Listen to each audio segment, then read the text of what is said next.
భారతదేశం కేవలం ఒక దేశం కాదు, ఇది వేల సంవత్సరాలుగా శ్వాసిస్తున్న ఒక జీవంత నాగరికత.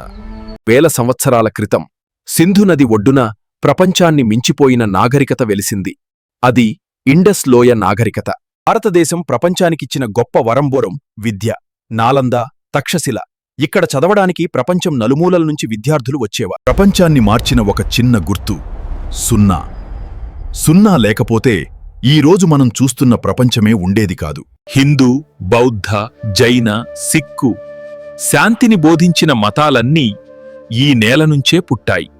సాతాశర, హిమాలయాల మంచు శిఖరాలు, థార్ ఎడారి మండే ఇసుకలు, ఒకే దేశంలో ప్రపంచం మొత్తం దాగి ఉంది. 1.4 బిలియన్ ప్రజలు, వందల భాషలు, వేల సంస్కృతులు, కానీ ఒక్క దేశం. ఇదే భారత ప్రజాస్వామ్యం. స్టాట్యూ ఆఫ్ యూనిటీ నౌ, ప్రపంచంలోనే అత్యంత ఎత్తైన విగ్రహం. చంద్రుడి దక్షిణ ధ్రువం, భారత అడుగుల ముద్ర. తక్కువ ఖర్చు, అత్యధిక విజయం.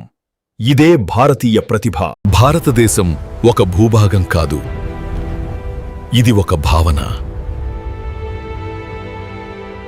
వేదాలు కేవలం గ్రంథాలు కాదు, అవి శాస్త్రం, తత్వం, జీవన విధానం. 1600 సంవత్సరాలు గడిచిన తుప్పుపట్టని ఇనుప స్తంభం భారత శాస్త్రీయ నైపుణ్యానికి నిదర్శనం. ఆహారం, ఔషధం, జీవనశైలి చికిత్స, ఇదే ఆయుర్వేదం. యోగం భారతదేశంలో పుట్టింది, ప్రపంచాన్ని ప్రశాంతంగా మార్చింది. చదరంగం, యుద్ధ వ్యూహాలే ఆటగా మారిన భారత ఆవిష్కరణ. భారత ఆలయాలు, రాతిలో చెక్కిన గణితం. ప్రపంచంలోనే అతిపెద్ద మానవ సమాగమం, ఆధ్యాత్మిక శక్తి యొక్క సముద్రం. భారతదేశ ఆత్మ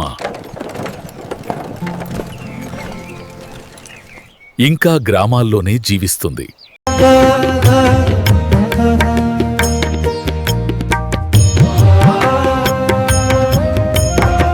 భారతదేశంలో ప్రతి పండుగ ఆనందం, భక్తి, కుటుంబ బంధాలను కలిపే ఒక భావోద్వేగం. భారత చేనేత తరతరాలుగా సాగుతున్న శ్రమతో నేసిన ఒక జీవంత కళ.